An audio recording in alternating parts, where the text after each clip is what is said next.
हरे कृष्ण। तो आज हम करेंगे 9वें अध्याय का 20वें श्लोक से शुरू करेंगे। तो उससे पहले हम करेंगे मंगलाचरण। ओम अज्ञानतिमिरन्धस्य ज्ञानञ्जनशलाकया चक्षुरुन्मीलितं येन तस्मै श्रीगुरुवे नमः। श्रीचैतन्यमनोभीष्टं स्थापितं येन भूतले स्वयं रूप कदा मह्यं ददाति स्वपदान्तिकं। वन्देऽहं श्रीगुरु श्रीरूपं साग्रजातं सगणललिता विशाखान्वितं।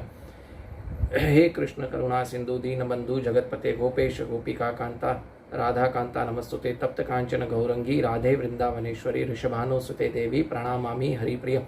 वांछा कल्पतरुभ्यश्च कृपा सिंधुभ्यैव च पतितानां पावनेभ्यो वैष्णवेभ्यो नमो नमः। जय श्री कृष्ण चैतन्य प्रभु नित्यानंदा श्री अद्वैत गदाधरा श्रीवासदि गौर भक्तवृंदा। हरे कृष्ण कृष्ण कृष्ण हरे हरे, हरे राम राम राम हरे हरे। मुखम करोति वांचालं पंगुम लंघयते गिरिं यत्कृपातमहं वन्दे परमानंद माधवम श्री गुरु दीनतारिणम श्री चैतन्य ईश्वरम। हरे कृष्णा। तो आज सबका स्वागत करता हूँ मैं, और 9वें अध्याय के 20वें श्लोक से आज हम शुरू करेंगे। तो आइए शुरू करते हैं। 9वें अध्याय का नाम है परम गुह्य ज्ञान। यहाँ पर भगवान इस अध्याय में गुह्य ज्ञान बता रहे हैं। तो 9वें अध्याय 20वां श्लोक भगवान का ये है श्लोक। भगवान क्या कह रहे हैं देखते हैं। त्रैविद्या मां सोमपाः पूतपापा यज्ञैरिष्ट्वा स्वर्गं गतिं प्रार्थयन्ते ते पुण्यमासाद्य सुरेन्द्रलोक मश्नन्ति दिव्य दिव्यम देवभोगान। तो अनुवाद पढ़ेंगे और बाद में इस श्लोक को समझने की कोशिश करेंगे। जो वेदों का अध्ययन करते हैं तथा सोमरस का पान करते हैं वे स्वर्ग प्राप्ति की गवेषणा करते हैं और वे अप्रत्यक्ष रूप से मेरी पूजा करते हैं। वे पाप कर्मों से शुद्ध होकर इंद्र के पवित्र स्वर्गिक धाम में जन्म लेते हैं जहाँ वे देवताओं का आशा आनंद भोगते हैं। यानी भगवान क्या कह रहे हैं कि जो 3 वेदों का पालन कर रहे हैं, यजुर्वेद, ठीक है, ऋग्वेद और सामवेद का, जो 3 वेदों का जो पठन करते हैं, परंतु उनको जो है लक्ष्य पता नहीं है, उनका चरम लक्ष्य पता नहीं है कि वेदों का चरम लक्ष्य में भगवान हूँ, भगवान श्री कृष्ण है, उनकी पूजा करना है। परंतु वो देवी देवताओं की पूजा करते हैं और वे क्या करते हैं, स्वर्गलोक तक जाते हैं और सोमरस का पान करते हैं। यहाँ पे सोमरस मतलब बहुत लोगों को मिसअंडरस्टैंडिंग है। सोमरस मतलब जो है वो अल्कोहल होता है, बट सोमरस अल्कोहल नहीं है। सोमरस है एक फ्रूट जूस है, नेक्टर है, उसको बोलते हैं सोमरस, ठीक है। तो वो सोमरस का पान करते हैं, भगवान जैसा आनंद भोगते हैं, लेकिन उनका होता क्या है। तो उनको एक्चुअली ऐसे जो पंडित लोग हैं, ऐसे लोगों को पता नहीं होता है कि एक्चुअली भगवान जो श्री कृष्ण है वो चरम लक्ष्य है। तीनों वेदों का जो चरम लक्ष्य क्या है वो समझ नहीं पाते हैं। और यहाँ एक्चुअली ये लोग सब जानते हैं, ऐसा नहीं है नहीं जानते हैं कि भगवान श्री कृष्ण भगवान है और बाकी सब देवी देवता हैं और हमें भगवान की पूजा करनी चाहिए। परंतु ये लोग क्या कर रहे हैं कि ये लोग इनके मन में इच्छा है कि स्वर्ग की इच्छा है, स्वर्ग का सुख भोगने की इच्छा है। यानी ये लोग देवी देवताओं को घूस देते हैं और क्या करते हैं कि स्वर्ग में जाते हैं। एक एग्जाम्पल है, जैसे हमें सरकार से कोई काम निकलवाना हो तो हम नीचे सरकार के नियमों को ना मान के हम जो है ये करें कि सरकारी कर्मचारियों को घूस दे और हमारा काम फटाफट करवाएं हमारी इच्छा पूरी करने के लिए। तो ऐसा ही है यहाँ पे ऐसा है कि जैसे ही भगवान श्री कृष्ण का जो मेन भगवान श्री कृष्ण है उसकी पूजा ना करके, उनको पता है फिर भी उनकी पूजा ना करके वो क्या करते हैं, देवी देवता की पूजा करते हैं स्वर्गिक सुख के लिए। तो ऐसे लोगों के बारे में भगवान श्री कृष्ण यहाँ पे बताते हैं। तो हम इसके तात्पर्य में देखते हैं कि श्रील प्रभुपाद क्या कहते हैं, ठीक है। त्रैविद्या का शब्द 3 वेदों का साम, यजुर तथा ऋग्वेद का सूचक है। जिस ब्राह्मण ने इन तीनों वेदों का अध्ययन किया है वह त्रिवेदी कहलाता है। 3 वेदों का अध्ययन करने वाले ब्राह्मण को कहते हैं त्रिवेदी। जो इन 3 वेदों से ज्ञान प्राप्त कर पर आसक्त रहता है और उसका समाज में आदर होता है। दुर्भाग्यवश ऐसे वेदों से अनेक पंडित हैं जो अनेक अध्ययन करके चरम लक्ष्य को नहीं समझ पाते। देखिए श्रील प्रभुपाद भी यहाँ पे क्या बता रहे हैं, चरम लक्ष्य को नहीं समझ पाते हैं कि मैं भगवान हूँ और मेरी पूजा करनी चाहिए। उनको घूस देके देवी देवता को क्या करते हैं कि स्वर्गलोक में ऊपर उठना चाहते हैं, ठीक है। वास्तविक त्रिवेदी भगवान के चरण कमलों की शरण ग्रहण करते हैं, भगवान को प्रसन्न करने के लिए उनकी शुद्ध भक्ति करते हैं।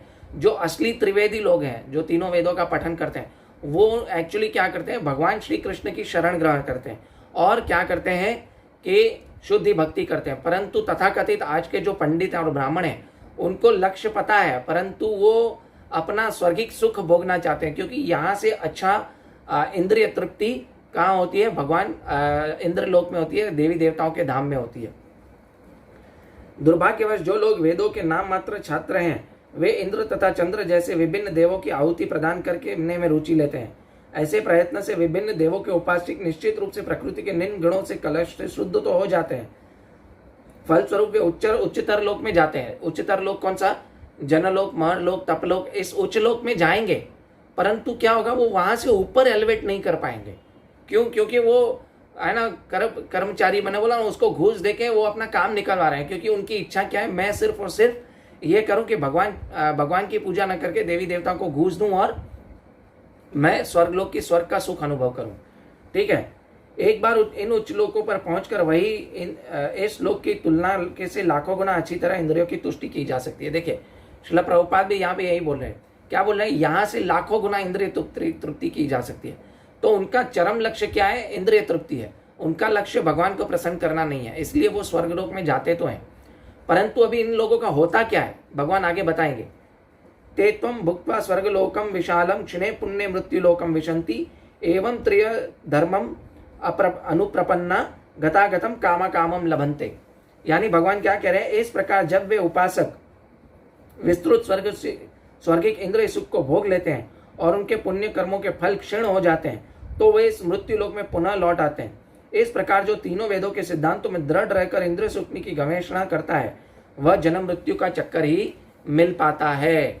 अभी भगवान क्या कह रहे हैं कि इनको उच्च लोक इसलिए मिलता है क्योंकि वो मुझे मानते हैं, इसलिए उनको उच्च लोक मिल तो जाता है, लेकिन वापस इसलिए आते हैं क्योंकि उनकी इच्छाएं हैं, उनके मन में, इसलिए वो वापस जो है इंद्रिय सुख भोगने की वापस इच्छा हो जाती है। जैसे कि एक क्रेडिट कार्ड है, क्रेडिट कार्ड में अगर आप बैलेंस जितना है, सपोज 50,000 आपकी लिमिट है क्रेडिट कार्ड की, तो अगर आपने 50,000 खर्च कर लिया तो आपको फिर से आप कार्ड फिर से स्वाइप करोगे तो डिक्लाइन आएगा। क्यों? क्योंकि आपके जो कार्ड में पैसे नहीं है। उसी तरह अगर हम स्वर्ग लोक जाएंगे तो हमको पुण्य करने पड़ेंगे, स्वर्ग लोक जाएंगे, पुण्य क्षीण हो जाएंगे, वापस धरती पे आएंगे, फिर पुण्य लोक करेंगे, तो शायद उससे एक उच्चतर लोक या मैक्सिमम स्वर्ग लोक तक ही जाएंगे, फिर पुण्य क्षीण हो जाएंगे, वापस नीचे आएंगे। आपने वो जायंट व्हील देखा है? मेले में हम लोग बचपन में जाते थे, जायंट व्हील आता था, ऊपर जाता है फिर नीचे आता है, ऊपर जाता है फिर नीचे आता है। तो इससे क्या होता है कि बस स्वर्ग लोक और धरती लोक का सिर्फ चक्कर ही मिल पाता है और कुछ नहीं मिल पाता, जन्म मृत्यु का चक्कर मिल पाता है। और इनकी एक्चुअली मेन प्रॉब्लम ये होती है, इनकी इच्छा भी नहीं होती इस संसार से निकलने की, और वे लोग वेदों को समझ तो लेते हैं, लेकिन नेक्स्ट स्टेप क्या है वो नहीं समझ पाते। भगवान का और उनका जो आधा ज्ञान है उनको क्या है, स्वर्ग लोक तक ही लेके जा सकता है, उससे ऊपर नहीं लेके जा सकता। तो जन्म मृत्यु का फंस जाना उनका सजा है, उनके लिए सजा है। भगवान ने ये उनके लिए सजा घोषित करके रखी है। ये लोग कृष्ण को मानते हैं, परंतु भगवान कृष्ण की बातों को नहीं मानते।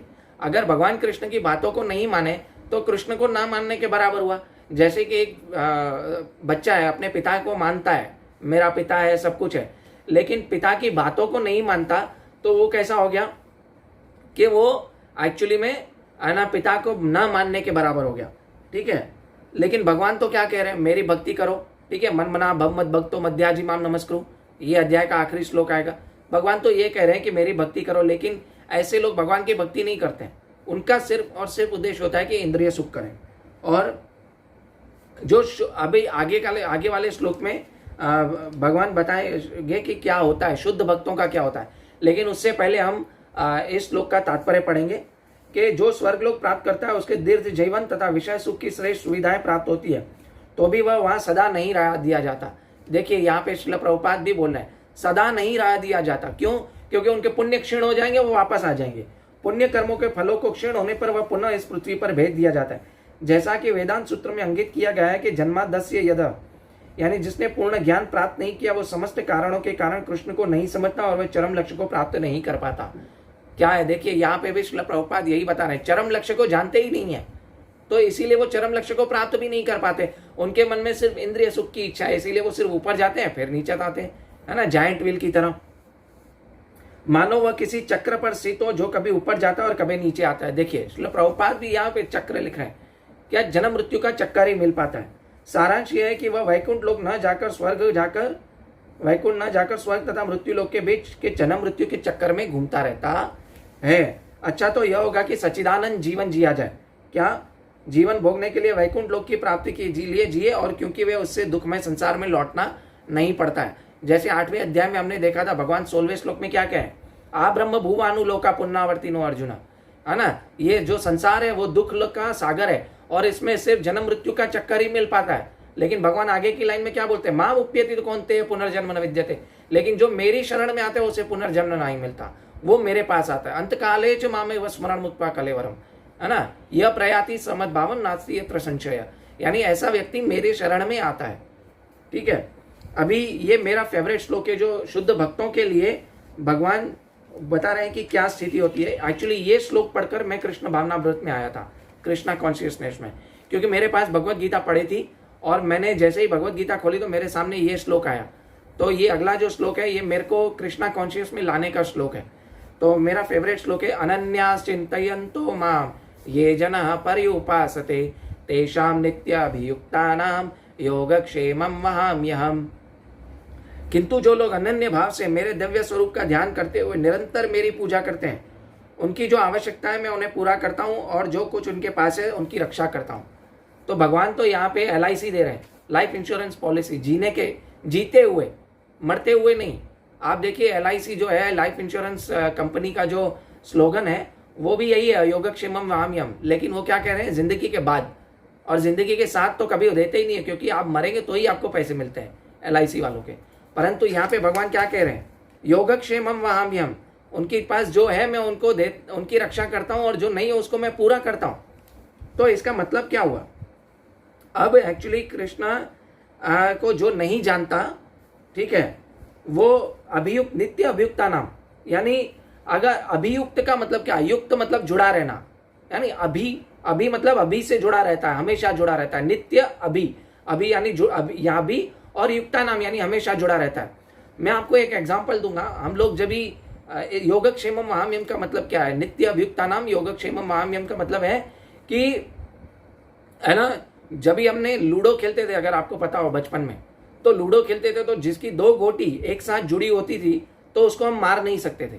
ठीक है, उसको वही मार सकता था जिसको 2 गोटी जुड़ी हुई हो, परंतु ऐसा होता नहीं था। ठीक है, जिसकी 2 गोटियां जुड़ी हो उसको कोई नहीं मार सकता। तो ऐसे ही जो व्यक्ति कृष्ण के साथ जुड़ा हो, नित्य अभियुक्ता नाम, तो वो कभी क्या है, उसका है ना कभी पतन नहीं होता, और वो उसको भगवान हमेशा रक्षा करते हैं और जो कुछ उसके पास है उसकी रक्षा करते हैं, और जो नहीं है उसको देते हैं। मतलब नहीं है उसको देते हैं का मतलब क्या है कि उसको और ज्यादा आध्यात्मिक सुख देते हैं, है ना, उसको विषय विनय निवर्तनते, यानी जब भगवान का हायर टेस्ट मिलेगा तो ये जो भौतिक सुख है हमें ये फीके लगने लगेंगे। फिर आगे हम जब भी भगवान कृष्ण का नाम लेते हैं ना, तो क्या होता है, हम भगवान के साथ कांटेक्ट में होते हैं, जुड़े हुए होते हैं। नित्य अभियुक्ति नाम का ये भी मतलब होता है, परंतु हमें पता नहीं चलता कि हम भगवान के साथ जुड़े हैं। क्यों? क्योंकि हम इतने एडवांस नहीं है, परंतु भगवान के साथ हमेशा हम कांटेक्ट में रहते हैं। एक एग्जाम्पल दूंगा, जैसे कि हमें क्यों नहीं पता चलता, इसका एक एग्जाम्पल दूंगा। जैसे कोई व्यक्ति को जॉन्डिस हुआ हो, पीलिया हुआ हो, तो वो व्यक्ति क्या करेगा, वो व्यक्ति, उसको आप गन्ने का जूस पिलाओ तो उसको गन्ने का जूस कड़वा लगेगा, परंतु उसके लिए वही औषधि है। ठीक है, इसी तरह हम यहाँ फंसे हुए हैं, जन्म मृत्यु के चक्कर में, भौतिक संसार में फंसे हुए हैं। तो हमारे लिए औषधि क्या है कि भगवान श्री कृष्ण का नाम। तो शुरू में कड़वा लगता है, परंतु हम भगवान से जुड़ जाते हैं, हमें पता नहीं होता। तो इसमें वो गन्ने के जूस की कोई जो है मिस्टेक नहीं है, उसमें मिस्टेक किसकी है, हम उसके, वो जो आदमी बीमार है उसकी मिस्टेक है। इसी तरह हमें संसार का बुखार लगा हुआ है, तो इसमें हमारी मिस्टेक है। क्या मिस्टेक है कि हमें पता नहीं चलता कि हम भगवान का नाम ले रहे हैं तो भी हम भगवान के साथ जुड़े हुए हैं। ठीक है, और योगक्षेम का मतलब है कि योग यानी जुड़ना, और क्षेमम का मतलब है कि कृष्णमय सुरक्षा, है ना, कृपा, कृष्ण की कृपामय संरक्षण। यहाँ श्रील प्रभुपाद ये लिखते हैं, कृष्ण का कृपामय संरक्षण, तो भगवान का कृपामय संरक्षण मिलता है।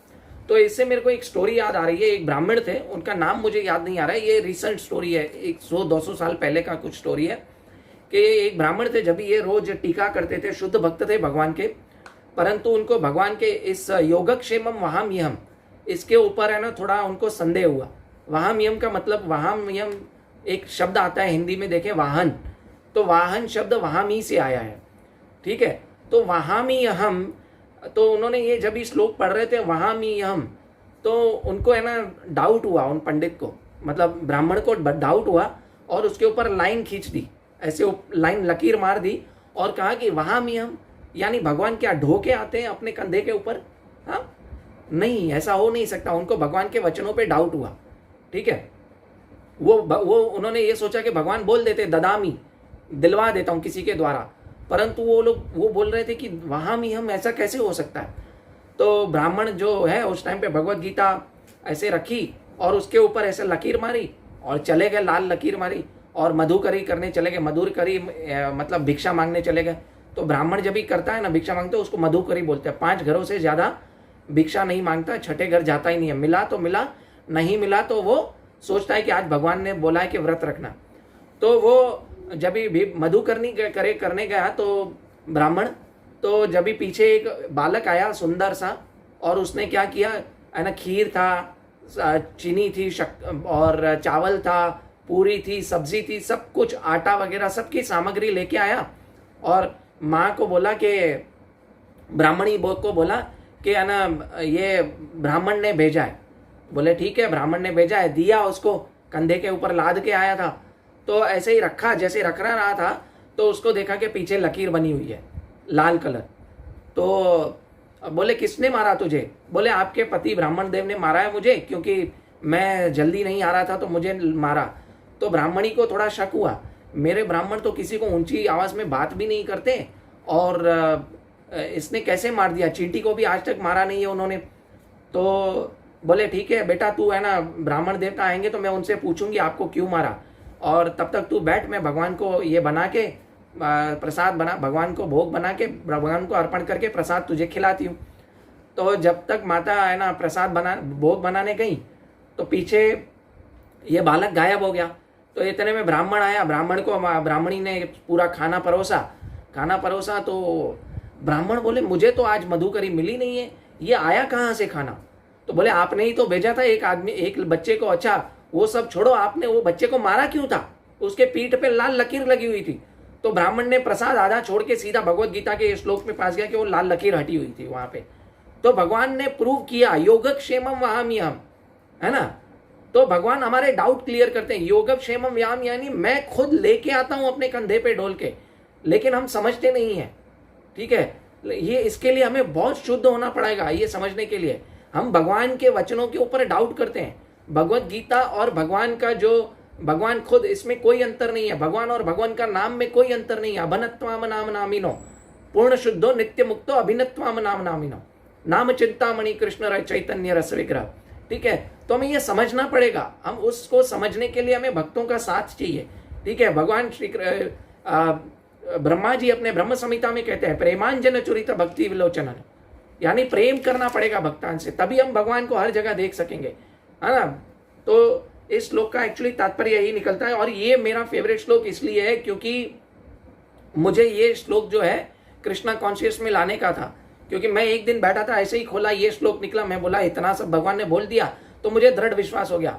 अभी 6 महीने में घर पे बैठा था विदाउट जॉब, फिर मैं चलो ठीक है मैं भगवत गीता का प्रचार करता हूँ ऑनलाइन। परंतु देखिए मेरी 4 दिन पहले से जॉब फिर से लग गई, मुझे टेंशन ही नहीं था। ऐसे मेरे कुछ मित्र थे, कलीग थे, उन्होंने सुसाइड तक कर लिया। क्यों? क्योंकि वो डिप्रेस हो गए, उनको भगवत गीता का ज्ञान ही नहीं था। तो ये भगवत गीता आपको हर डिप्रेशन से ऊपर उठाती है। हमें ये हमेशा सोचना पड़ेगा। जब तक हम ये नहीं भगवत गीता की शिक्षा अपने जीवन में नहीं उतारेंगे, तब तक हम जन्म मृत्यु के चक्कर में फंसेंगे, दुखी रहेंगे। क्योंकि भगवान ने इसको दुखालयम अशाश्वतम बोला है। तब तक हम दुखी रहेंगे, भगवान की शरण में नहीं जाएंगे, तब तक हम दुखी रहेंगे। लोग बोलते हैं ये बहुत बड़ा सुख है भौतिक सुख को, लेकिन यह तथाकथित सुख है, ये क्षणिक सुख है। और ये सुख नहीं है, ये सुख कभी न कभी फ्यूचर में आपको दुख देगा। एक गाड़ी ले ली आपने, 4 व्हीलर बड़ी अच्छी गाड़ी ले ली, लेकिन क्या होगा? उसके खर्चे नहीं है, उसका एक्सीडेंट नहीं होगा कभी, उसकी सर्विसिंग नहीं है। तो आप उसकी सर्विसिंग में कितने पैसे व्यय होते हैं, कितना सुख है। हाँ, अगर आपने वो गाड़ी भगवान श्री कृष्ण की सेवा में लगाई है, तो वो जो आप गाड़ी की सर्विसिंग कराए तो वो भगवान की सेवा हो गई। ये ऐसे हमें सोचना चाहिए, परंतु हम क्या है उल्टा सोचते हैं। ठीक है, अभी अगला श्लोक पढ़ेंगे। अगला श्लोक भी मेरा फेवरेट श्लोक है, एक्चुअली पूरा 9th चैप्टर मेरा फेवरेट है। ये 9th चैप्टर आपने पढ़ा तो आप में भक्ति योग आ जाएगा, और इसको समझने की कोशिश करी तो अभी श्लोक है 23rd। ये अपि अन्य देवता भक्ता यजन्ते श्रद्धान्विता ते अपि मामे व कौन्तेय यजन्ते अविधि पूर्वकम। तो क्या कह रहे हैं भगवान, हे कुंती पुत्र, जो लोग अन्य देवताओं के भक्त हैं और उनकी श्रद्धा पूर्वक पूजा करते हैं, वह वास्तव में मेरी पूजा करते हैं, किंतु वे त्रुटिपूर्ण ढंग से करते हैं। त्रुटिपूर्ण ढंग से करते हैं। एक्चुअली भगवान श्री कृष्ण की ही पूजा हो रही है, परंतु कैसे हो रही है, अविधि पूर्वकम, है ना, त्रुटिपूर्ण, उसमें बहुत सारी त्रुटियां।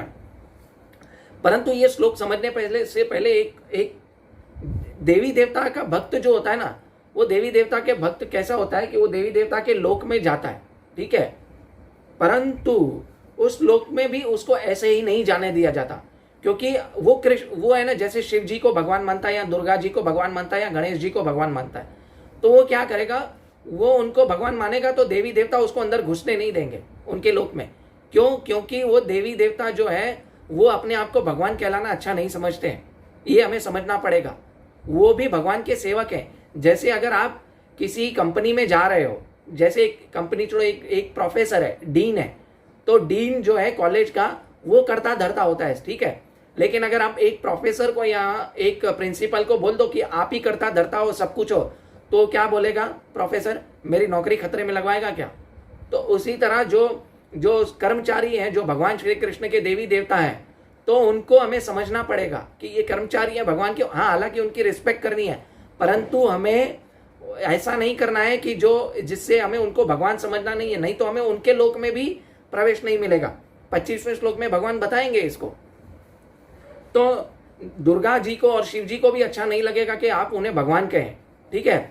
तो और दूसरा ये कि हम जैसे श्रीमद् भागवतम में नारद मुनि कहते हैं प्रचेताओं को कि जैसे आप एक वृक्ष को बड़ा करते हो, ठीक है, वृक्ष को जब भी बड़ा करते हैं तो क्या होता है कि है ना, पानी जो है जड़ में डालते हैं और पत्तियां, शाखाएं, टहनियां सबको ऑटोमेटिक जल पहुंच जाता है, और क्या होता है कि है ना, सब फल फूल जाते हैं। उसी तरह अगर भगवान श्री कृष्ण को पूजा करेंगे तो ऑटोमेटिक सबकी पूजा हो गई।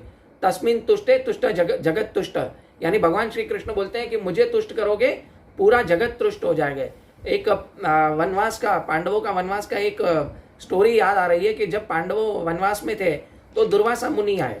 दुर्वासा मुनि अपने 7000 शिष्यों के साथ आए और उनको बोला कि मुझे भोजन कराओ। तो युधिष्ठिर महाराज ने द्रौपदी को कहा कि भोजन कराना है इनको।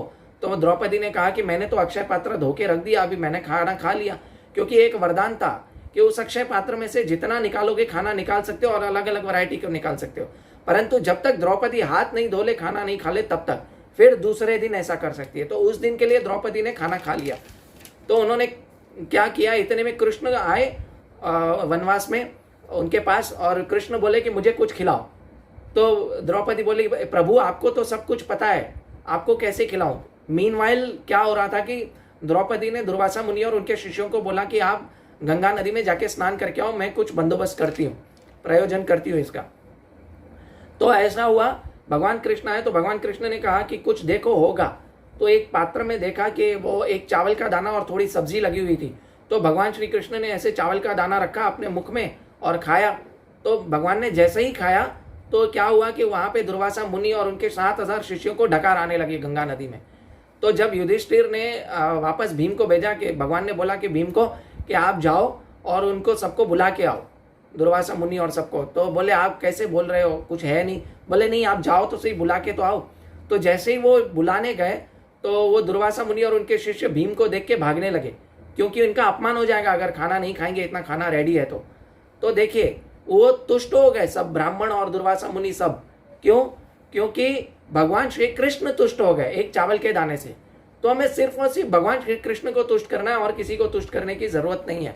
हाँ, हालांकि देवी देवताओं को पास ताकत है, लेकिन उन्हें सम्मान देना चाहिए। अगर आप देवी देवता के पास जाते भी हो तो उनसे ये मांगो कि हे शिव जी, हे ब्रह्मा जी, हे दुर्गा माता, मुझे भगवान श्री कृष्ण की जो है वो भक्ति दो।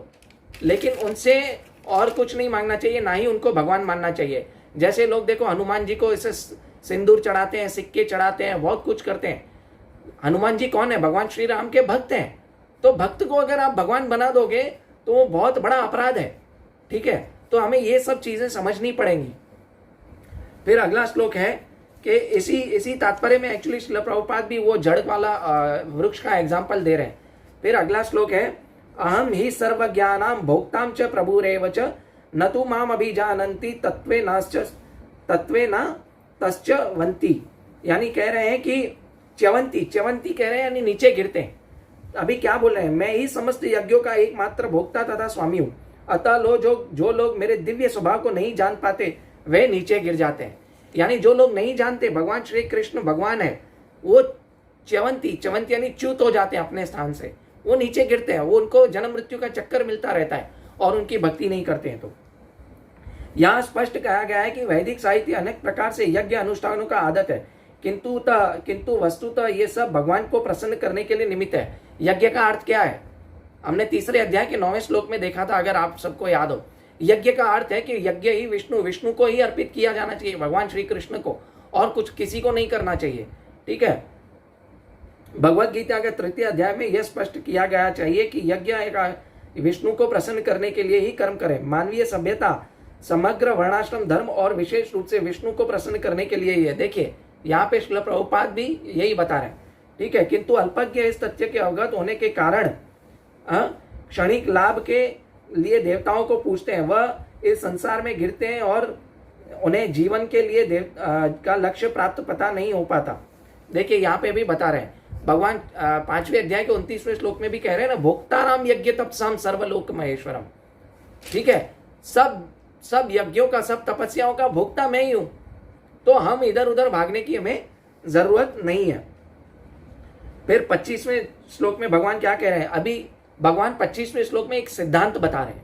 ठीक है, यान्ति देवव्रता देवा पितृ यान्ति पितृव्रता भूतानि यान्ति भूतेजा यान्ति मध्याजिनोपि माम। यानी भगवान कह रहे हैं कि जो देवताओं की पूजा करते हैं वो देवताओं के बीच जन्म लेते हैं, जो पितरों की पूजा करते हैं वो पितरों के बीच जन्म लेते हैं, जो भूत पितरों की उपासना करते हैं उन्हीं के बीच जन्म लेते हैं, और जो मेरी उपासना करते हैं वो मेरे साथ निवास करते हैं, मेरी पूजा करते हैं जो मेरे साथ निवास करते हैं। भगवान ने यहाँ सिद्धांत बताया, आप जिसकी पूजा करोगे उसके पास जाओगे।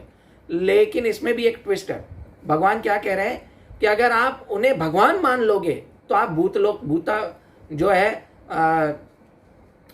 में भी नहीं जा पाओगे।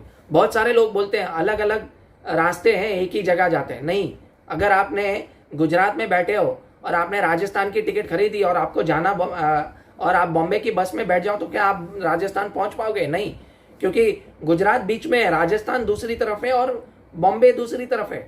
ऐसा छोड़िए, कोई भी एक प्लेन की टिकट ले लो, आपने दुबई की टिकट ले ली, ठीक है, और आप बैठ गए कानपुर की फ्लाइट में, तो क्या आप जा पाओगे? नहीं।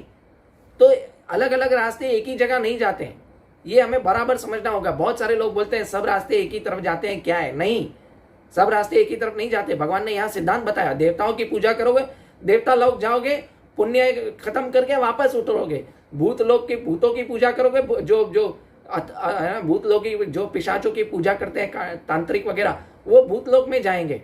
परंतु भूतलोक में भी ऐसे ही नहीं जाया जा सकता। आपको पता है, यहाँ पे एक ट्विस्ट है। भूतलोक में जाने के लिए, यहाँ भगवान देवी देवता के लोक में भी जाने के लिए हमने पीछे क्या देखा कि भूतलोक में भी जाने के लिए हमें ये तो मानना पड़ेगा कि भगवान कृष्ण है, नहीं तो देवी देवता आपको अपने जो है ना इसमें एंटर नहीं करने देंगे। क्यों? क्योंकि आप वहां जाके वहां सब गड़बड़ कर दोगे, ठीक है, सबका दिमाग खराब कर दोगे। तो देवी देवता के लोक में भी जाने के लिए आपको भगवान तो कृष्ण को ही मानना पड़ेगा, नहीं तो देवी देवता भी आपको है ना कभी भी उसके लोक में नहीं जा पाओगे, घुसने ही नहीं देंगे।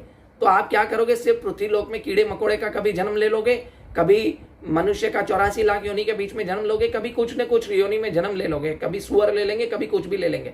परंतु हम लोग अथॉरिटी को तो मानना पड़ेगा ना। जैसे आपको कहीं जाना है, वीजा लेनी है, तो वीजा लेने के लिए आप सरकार की अथॉरिटी, जो दूतावास होता है, एम्बेसी होती है, उसकी अथॉरिटी को तो मानना पड़ेगा ना। किसी कंट्री की वीजा लेनी है तो वो सरकार की अथॉरिटी है ना। तो ऐसे ही अगर आपको देवी देवता की किसी भी शरण में भी जाना है, देवी देवता के लोक में इंद्रिय सुख जाके भोगने की इच्छा भी है, तो भी हमें क्या करना होगा कि भगवान कृष्ण को अथॉरिटी तो मानना पड़ेगा, नहीं तो हमें घुसने भी नहीं मिलेगा। ठीक है, अभी भगवान यहाँ पे अगला श्लोक बता रहे हैं। बहुत सारे लोग बोलते हैं देवी देवता के लोक में जाएंगे, स्वर्ग में जाएंगे, तो बहुत सारे लोग बोलते हैं भगवान के लोक में कैसे जाएंगे। भाई आप जिसकी पूजा करोगे, यहाँ पे सिद्धांत बताया ना, उस श्लोक में जाओगे तो हम भगवान की पूजा करेंगे तो भगवान के धाम में जाएंगे, और उसमें से कभी वापस जन्म मृत्यु के चक्कर में हम लोग नहीं लौटेंगे। अभी अगले श्लोक में भगवान क्या बता रहे हैं कि उनकी पूजा कितनी सरल विधि है, कैसे छोटी विधि से कर सकते हैं, क्या करते हैं, नित्य सुख कैसे मिलेगा। पत्रम पुष्पम फलम तो यम यो में भक्त्या प्रयच्छति तद अहम भक्त उपहतम अश्नामी प्रयत आत्मनः। यदि कोई प्रेम से तथा भक्ति के साथ मुझे पत्र पुष्प फल या जल प्रदान करता है तो मैं इसे स्वीकार करता हूँ। भगवान ने यहाँ बता दिया कि मेरी भक्ति कितनी सरल है, कितनी विधि सरल है। गोलोक जाने के लिए, भगवान श्री कृष्ण के पास जाने के लिए भगवान ने वीजा ये है, ठीक है। और पासपोर्ट क्या है, हरे कृष्ण कृष्ण कृष्ण हरे हरे, हरे राम राम राम हरे हरे। ये आपका टिकट है, गोलोक जाने का पासपोर्ट टिकट यही है। अगर आप कहीं जाना चाहते हो, सब कुछ सामान लेके जाए एयरपोर्ट पे, लेकिन पासपोर्ट और वीजा घर पे भूल के गए तो आपको क्या होगा, प्लेन वाला एयरपोर्ट के अंदर घुसने ही नहीं देगा। तो उसी तरह आपके पास सब कुछ है, लेकिन आपने भगवान का नाम ही नहीं लिया तो भगवत धाम जा नहीं पाएंगे, ठीक है। तो हमने भगवान का ये सरल विधि बताई है। 4 दिन में 3 टाइम भगवान को भोग लगा के खाना खाओ, थोड़ा वेद, थोड़ा भगवत गीता पढ़ो, भागवतम पढ़ो, प्रचार करो और नाम जप करो। कुछ नहीं, एक गृहस्थ, छोटे से छोटा बच्चा भी कर सकता है। एक हठ योगी है या ज्ञान योगी है, वो हठ योग, ध्यान योग, ज्ञान योग छोटा बच्चा नहीं कर सकता, लेकिन एक 5 साल के बच्चे को अगर आप भगवान का नाम जप करना करोगे तो वो जप करेगा। कितनी सरल विधि भगवान ने बता दी है। क्या what's the difficulty. Srila Prabhupada का एक बुक है, उनके एक शिष्य ने श्रील प्रभुपाद के बारे में लिखा है, व्हाट इज द डिफिकल्टी। वो बुक पढ़िएगा, आप 2 दिन में भक्ति करना स्टार्ट कर देंगे। क्या श्रील प्रभुपाद की बुक और श्रील प्रभुपाद के ऊपर जो उनके भक्तों ने बुक्स लिखे हैं, और स्पेशली करके ये बुक है व्हाट इज द डिफिकल्टी, आप ये पढ़िए। क्या मुश्किल क्या है, कुछ मुश्किल नहीं है। एक बार ट्राई तो करो, प्रयास तो करो, तो भगवान की कृपा और हो जाएगी। 17 तारीख से दामोदर मंथ स्टार्ट हो रहा है, कार्तिक मंथ। तो उसमें माँ मैया जब भी भगवान श्री कृष्ण को बांधती है तो 2 इंच ये छोटी पड़ती है, 2 उंगली छोटी पड़ जाती है रस्सी, हर पूरे ब्रज की रस्सी छोटी पड़ जाती है। क्यों? फिर भगवान बंध जाते हैं। क्यों बंध जाते हैं? तो हमें कहीं जाना है तो हमें उसका प्रयास करना पड़ेगा, और उसके बाद भगवान कृपा करेंगे। बहुत सारे लोग घर बैठते हैं कि भगवान ने तो वृंदावन बुलाया नहीं, क्यों जाए। अरे तुमको दारू पीने वाला जो है या मांस मच्छी खाने वाला घर पे बुलाने आता है क्या? ये बॉलीवुड वाले एक्टर आपको घर पे बुलाने आते हैं क्या कि मेरी पिक्चर देखो? नहीं, फिर भी हम जाते हैं। तो आपको भगवान का आमंत्रण की जरूरत क्या है? भगवान ने तो आमंत्रण भगवत गीता में दे दिया, पढ़ो तो सही। भगवान से बात करनी है, मुझे भगवान से बात करनी है। अरे भगवान से बात करनी है तो भगवत गीता पढ़ो, भगवान आपको बात कर रहे हैं। भगवत गीता और भगवान में कोई डिफरेंस नहीं है, भगवत गीता और भगवान के शब्दों में कोई डिफरेंस नहीं है। हम पढ़ते ही नहीं है, प्रॉब्लम ये है। भगवत गीता यथारूप हमें पढ़नी चाहिए, ठीक है। भगवान यहाँ बता रहे हैं कि जो लोग मुझसे प्रेम करते हैं, है ना, ऐसे लोग मेरे पास आते हैं और वो ऐसी विधि को पालन करते हैं। इसका तात्पर्य काफी बड़ा है, लेकिन मैंने आपको इसके तात्पर्य का मेन जो है आपको सार बता दिया, ठीक है। अभी भगवान यहाँ पे क्या बोल रहे हैं? यत् करोषि यदस्नासि यजुहोषि ददासि यत् तपस्यसि कौन्तेय तत्कुरुषो मदर्पणम्। हे कुंती पुत्र, तुम जो कुछ करते हो, जो कुछ खाते हो, जो कुछ अर्पित करते हो या दान करते हो, और जो कुछ तपस्या करते हो, उसे मुझे अर्पित करते हुए करो। सरल, हम जो करते हैं। अभी ये कैसे करें? बहुत सारे वो लोग बोलते हैं मैं कपड़े धो रहा हूँ तो भगवान को कैसे याद करूँ? अरे भाई, कपड़े धोते धोते भगवान का नाम चैंटिंग करते रहो, भले गिन नहीं रहे हो, कीर्तन करते रहो और भगवान का नाम लेते रहो। प्रेस कर रहे हो, भगवान का नाम लो। खाना बना रहे हो, भगवान का नाम लो, कीर्तन चालू कर दो, हो गया। यत् करोषि यदस्नासि यजुहोषि ददासि यत्। कोई मुश्किल नहीं है। लेकिन हम लोग हैं कि पिक्चर देखेंगे, 3 घंटा बैठेंगे और अपने आप को वो हीरो समझेंगे, अंदर कैरेक्टर हम उसको अपने आप को समझेंगे। परंतु और पिक्चर क्या है? माया है। माया मतलब क्या? अंधेरा। आप देखो, पिक्चर हमेशा हमको कहाँ दिखाई जाती है? अंधेरे में दिखाई जाती है, क्योंकि हमें पता है वो इल्यूजन है। लेकिन क्या है, हम लोग उसे ही सत्य मान बैठते हैं। प्रॉब्लम हमारी ये है। तो हम एक पिक्चर को सत्य मानते हैं, लेकिन भगवान के वचनों को सत्य नहीं मानते। प्रॉब्लम हमारी ये है। फिर भगवान 9वें अध्याय के 26वें श्लोक में बताते हैं, 28वें श्लोक में, शुभाशुभ फले वरम मोक्षस्य कर्म बंधने संन्यास योग उत्तमा विमुक्तो मामुपेष्यसि। यानी भगवान कह रहे थे इस तरह तुम कर्म बंधन से तथा इस शुभाशुभ फलों के से मुक्त हो सकोगे। इस संन्यास योग में न चित्त को स्थिर करके तुम मुक्त होकर मेरे पास आ जाओगे। अभी भगवान बता रहे हैं इसका सॉल्यूशन, कंक्लूजन बता रहे हैं कि ये सब करोगे तो आप मेरे पास आ जाओगे। तो इसमें आप डरने की क्या जरूरत है। शुभाशुभ फलेवरम, आपको न शुभ फल लगेंगे न अशुभ फल लगेंगे, क्योंकि आप मेरे लिए कर रहे हो, न कर्म कर रहे हो, न विकर्म कर रहे हो, न सकाम कर्म कर रहे हो। आप क्या कर रहे हो, आप अकर्म कर रहे हो, क्योंकि सब कुछ मुझे अर्पण कर रहे हो। भगवान श्री कृष्ण को हम सेंट्रल में रख के कर्म कर रहे हैं, तो क्या हो रहा है कि हम अकर्म कर रहे हैं और धीरे धीरे हम शुद्ध हो जाएंगे, पूर्ण शुद्ध हो, नित्य मुक्त हो, है ना। श्रृणताम स्वकथा कृष्ण पुण्य श्रवण कीर्तनम, है ना। फिर आगे क्या है कि हृदयंतस्ति अभद्राणी विधुनोति स्वेद सताम। तो हमारा हृदय कल्मश धीरे धीरे दूर होगा, एक दिन में दूर नहीं होगा, क्योंकि हमने अलग अलग बहुत सारे जन्मों से पाप किए हैं। लेकिन अगर किसी भक्त के संग में रहेंगे, उसकी कृपा मिली, उसका आशीर्वाद मिला, तो हमारे अंदर के जो मैल है वो जल्दी से निकल जाएगा। ये हमारी इंटेंसिटी के ऊपर जप करना है। भगवान श्री कृष्ण का फोन नंबर है हरे कृष्ण कृष्ण कृष्ण हरे हरे, हरे राम राम राम हरे हरे। इससे हार्ट क्लीन होता है, लेकिन कैसे क्लीन होगा ये हमारी इंटेंसिटी के ऊपर डिपेंड करता है। ठीक है, अभी भगवान अगले श्लोक में करता है। बहुत सारे लोग अभी बोलते हैं भगवान पक्षपात करते हैं। ठीक है, तो अगले श्लोक में भगवान क्या बोल रहे हैं, मैं पक्षपात नहीं करता हूं। समो हम सर्वभूतेषु न मे द्वेषस्ति न प्रियः ये भजन्ति तू माम भक्त्या मयि ते तेषु चाप्यहम्। मैं न तो किसी से द्वेष करता हूं, न किसी के साथ पक्षपात करता हूं। मैं सबों के लिए संभाव हूं, किंतु जो भक्ति पूर्व मेरी सेवा करता है वह मेरा मित्र है, मुझ में स्थित रहता है और मैं उसमें उसका मित्र हूं। अभी भगवान यहाँ पे क्या कह रहे हैं कि जो मेरी भक्ति करता है, अगर तुम, भगवान कह रहे हैं अगर तुम मेरे बताए हुए रास्ते पर चलोगे, ठीक है।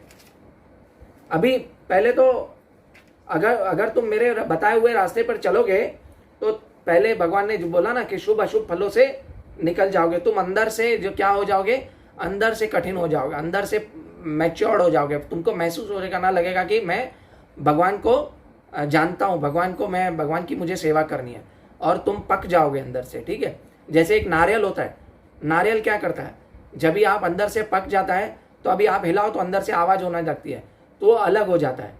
तो इसी तरह अगर हम भगवान की सेवा करेंगे तो शुभ और अशुभ फलों से अलग हो जाएंगे। ठीक है, अभी यहाँ पे भगवान क्या कह रहे हैं कि बहुत सारे लोग बोलते हैं कि भगवान पक्षपात करते हैं। ठीक है, एक जो मैं एक एग्जांपल दूंगा। एक यहाँ पे जो सूर्य है, सूर्य अपनी क्या करता है, पूरी रोशनी हर जगह फैलाता है, परंतु एक व्यक्ति है वो क्या करेगा, अपने घर के दरवाजे बंद करके, खिड़की बंद करके बैठ जाएगा। तो क्या सूर्य का उसमें दोष है? नहीं, उसमें उस व्यक्ति का दोष है कि जो व्यक्ति ने है ना ये नहीं किया है, क्या बोलते हैं, वो सूर्य की रोशनी नहीं ली है। इसमें सूर्य का तो दोष नहीं है। इसी तरह अगर हमें भगवान की कृपा लेनी है तो भगवान की शरण में जाना पड़ेगा, भगवान के भक्तों में शरण में जाना पड़ेगा। ठीक है, इसमें हम नहीं जाएंगे तो उसमें हमारा दोष है। भगवान तो क्या है, भगवान न्यूट्रल है, समोहम सर्वभूतेषु, न्यूट्रल है। भगवान एक जज की तरह है कि है ना भाई, भगवान एक जज की तरह है कि न्यूट्रल है। भगवान किसी के जज है ना, किसी को वो जज क्या है, किसी को पक्षपात नहीं करता। वो सबूत और गवाहों के बयानात पे क्या करता है, उसको अपनी अपनी सजा देता है, उसको अपना अपना जो गंतव्य है वो दे देता है। तो इसमें जज का क्या दोष है, कुछ दोष नहीं है। उसी तरह भगवान जो है हमारे कर्मों के हिसाब से हमें भुगतना पड़ता है। लेकिन अब भगवान भाई बोलते हैं 18वें अध्याय में कि सर्वधर्मान परित्यज्य माम एकम शरणम व्रज अहम त्वां सर्व पापेभ्यो मोक्षयिष्यामि मा शुचः। अगर तुम मेरी शरण में आ जाओगे तो मैं तुम्हें सब पापों से मुक्त कर दूंगा। ठीक है भाई, एक और फिर आगे भगवान क्या बोलते हैं, ये भजंती तू मां भक्त्या मयि ते तेषु चाप्यहम्। तो भगवान भक्तों का साथ क्यों देते हैं? तो देखिए, एक राजा होता है, वो राजा क्या है, उसके लिए पूरी है ना जनता को वो प्रेम करता है, मंत्रियों को प्रेम करता है, सबको प्रेम करता है। ठीक है, परंतु वो राजा का जो परिवार है उसके लिए थोड़ा ज्यादा स्पेशल है। तो इसमें भगवान भी ऐसे ही है। क्यों भगवान भक्तों से क्यों प्रेम करते हैं? क्योंकि भक्त जो है वो भगवान से प्रेम करते हैं। तो इसीलिए भगवान बोलते हैं कि ये भजंती तू मां भक्त्या मयि ते तेषु चाप्यहम्। हमें अगर भगवान की कृपा चाहिए तो हम उन्हें उनका भक्त बनना पड़ेगा, उनका नाम जप करना पड़ेगा। ठीक है, अभी भगवान आगे क्या बोल रहे हैं, अपि चेद सुदुराचारो भजते मां मनन्य भाग साधुरेव समन्तव्य सम्यग् व्यवसितो ही सा। यानी भगवान क्या बोल रहे हैं, कोई जघन्य से जघन्य कर्म करता हुआ यदि भक्ति में रत रहता है तो उसे साधु मानना चाहिए, क्योंकि वह संकल्प में अडिग रहता है। अभी यहाँ पे बहुत लोगों को क्वेश्चन उठेगा कि अगर मैं भक्ति कर रहा हूँ और पाप कर रहा हूँ तो भक्ति से पाप को धो दूंगा। नहीं, भगवान ने यहाँ क्या कह रहा, अपी का मतलब है तभी जब भी वो गलती से पाप करता है, जानबूझ के पाप करता है तो नहीं, क्योंकि जानबूझ के अगर पाप करेंगे तो नाम अपराध हो जाएगा, नाम के बल पर पाप हो जाएगा। और दूसरा भगवान क्या कहते हैं कि साधुरे व समंतव्य सम्यज्ञ व्यवसित ही सब, यानी साधुरे उसको साधु मान लेना चाहिए, क्योंकि वो अपने है ना सम्यज्ञ व्यवसित ही सब व्यवस्थित जगह पे आ गया है।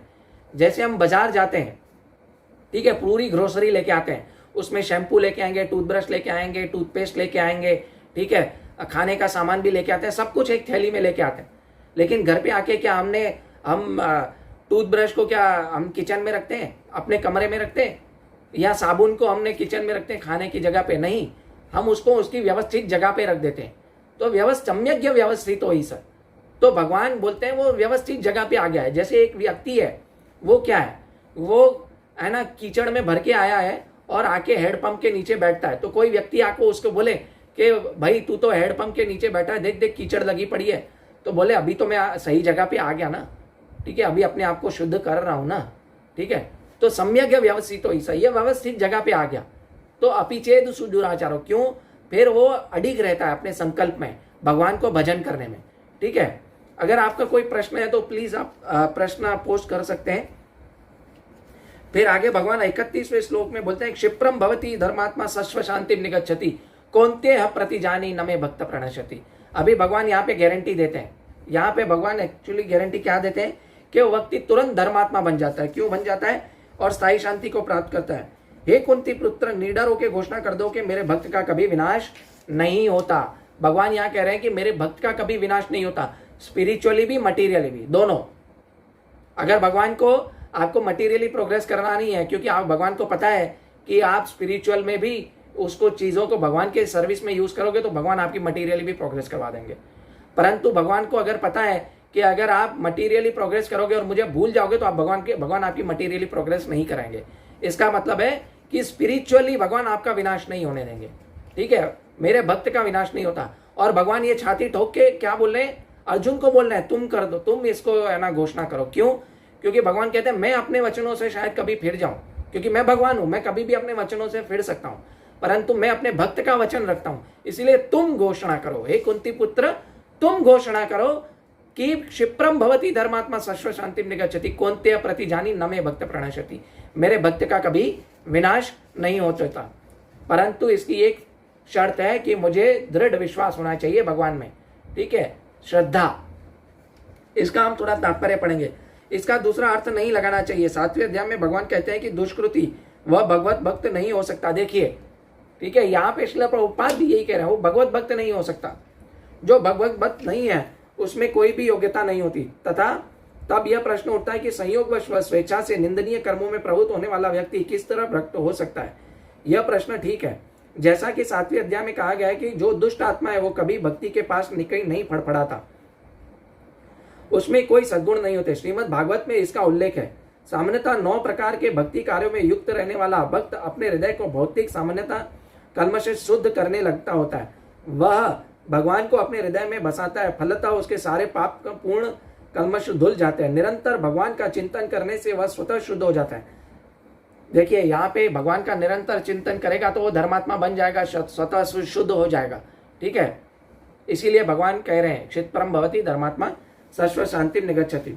तो अपनी शुद्धि भक्ति के लिए अनुष्ठान करने होते हैं, किंतु यहाँ पर कोई ऐसा प्रतिबंध नहीं है, क्योंकि शुद्धि भक्ति की प्रक्रिया भगवान के निरंतर स्मरण करते रहने से भक्त के हृदय में चलती रहती है। अतः हरे कृष्ण महामंत्र का जप करते हुए अनवरत जप करना चाहिए।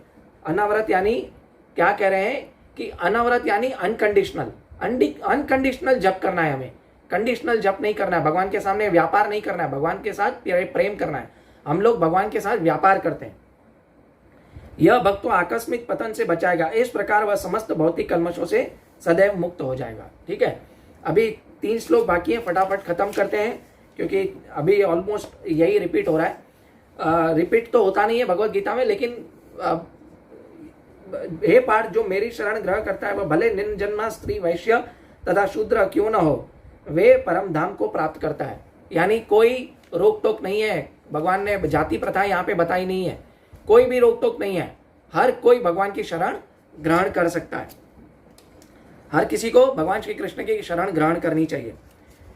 फिर धर्मात्मा ब्राह्मणों भक्तों राजऋषियों का तो कहना ही क्या, अतः एक क्षणिक दुखमय संसार में आ जाने से मेरी प्रेमा भक्ति में अपने आप को लगाओ। यानी भगवान यहाँ कह रहे हैं कि मेरी भक्ति में खुद को लगाओ। क्यों? क्योंकि जो ये वैश्य और शूद्र मेरी भक्ति में लग सकते हैं और वो आते हैं, तो ब्राह्मण और क्या है, तथाकथित ब्राह्मण नहीं, जो धर्मात्मा ब्राह्मण होते हैं वो, या इसलिए भगवान ने यहाँ धर्मात्मा ब्राह्मण यूज किया। धर्मात्मा ब्राह्मण राज ऋषि और भक्ति लोग, उनका क्या कहना, ठीक है, वो भी मेरी शरण में आएंगे तो उनका भी विनाश नहीं हो सकता।